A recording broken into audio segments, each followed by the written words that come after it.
Hello दोस्तों, नमस्कार। स्वागत है आप सभी का मेरे इस नए यूट्यूब चैनल पे।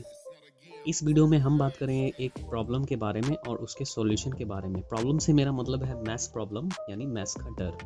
हमें से कई लोग ऐसे हैं जिनकी बाकी सब्जेक्ट्स तो अच्छी होती है, लेकिन मैथ्स उनका वीक पॉइंट होता है, जिसका असर हमारी ओवरऑल परफॉर्मेंस पे पड़ता है। इस सेशन में हम बात करेंगे कि किसी भी सवाल को सॉल्व करने का बेस्ट अप्रोच क्या होता है, उसका बेस्ट तरीका क्या होना चाहिए। इन सारे टॉपिक पे इस वीडियो में हम लोग डिस्कस करेंगे।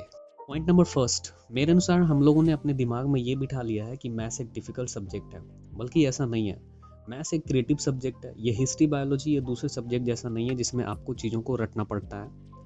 मैथ्स वैसा ही है जैसे हम लोग म्यूजिक सीखते हैं, कोई आर्ट सीखते हैं, उसी तरह से मैथ्स एक क्रिएटिव सब्जेक्ट है। इसलिए अपने दिमाग को इस तरह से ट्रेन करना है कि मैथ्स कोई सीखने की चीज़ है, कोई रटने की चीज़ नहीं है। Point number 2, read every question carefully.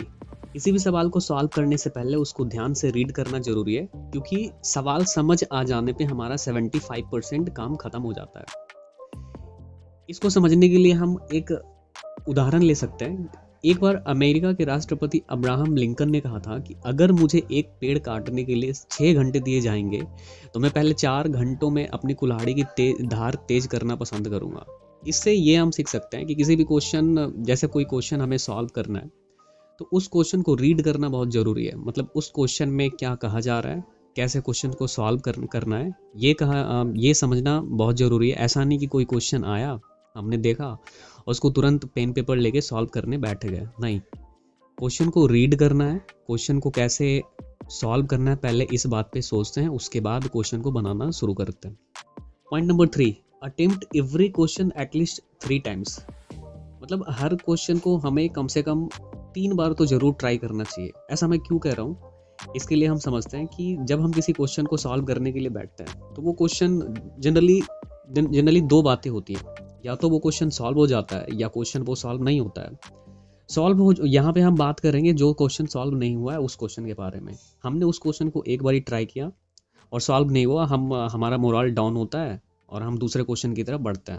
और ऐसा करने से हमारा मोरल कॉन्फिडेंस डाउन होने से ये इसकी चांसेस बहुत हाई हो जाती है कि जो हम दूसरा क्वेश्चन अटेम्प्ट करने जा रहे हैं उसमें भी बहुत सारी गलतियां हो। जो सवाल हमसे नहीं बन रहा है एक अटेम्प्ट में, इसलिए उसको दूसरा अटेम्प्ट तो जरूर ही देना चाहिए। और मेरे ख्याल से उसको तीसरे अटेम्प्ट में भी ट्राई करना चाहिए। क्या पता वो तीसरे अटेम्प्ट में बन जाए। ये भी पॉसिबिलिटी है कि 3 अटेम्प्ट देने के बाद भी वो सवाल अभी तक हमसे सॉल्व नहीं हुआ है। तो इस चीज़ से हम क्या सीख सकते हैं, वो जो सवाल सॉल्व नहीं हुआ है उस सवाल से भी हम बहुत कुछ सीख सकते हैं। सबसे पहली बात कि जो सवाल हमसे 3 अटेम्प्ट देने के बाद भी नहीं बने हैं, उसके बारे में अपने माइंड को ये बताना है कि मैंने इस सवाल के सामने घुटने नहीं टेके, मैंने हथियार नहीं डाला, मैंने कोशिश तो करा लेकिन सवाल नहीं हुआ। जैसे किसी वॉर में लड़ते हुए मरने वाले जवान को शहीद कहा जाता है और वॉर से भाग जाने वाले को कायर। सो बी ए वॉरियर। अपने अंदर वॉरियर जैसा एटीट्यूड डेवलप करो, हर सवाल को सॉल्व करने की कोशिश करनी है। दूसरी बात हम ये सीख सकते हैं कि हम में ऐसी कोई कमी जरूर है जिसकी वजह से ये सवाल नहीं बना है, और जो सवाल हमसे नहीं बना है उसको मार्क करो और अगले दिन इस एक्साइटमेंट के साथ स्कूल जाना चाहिए कि आज जब मैं अपने डाउट टीचर से पूछूंगा तो मुझे कुछ नई चीज़ें सीखने को मिलेंगी। Point number 4, make notes of every chapter.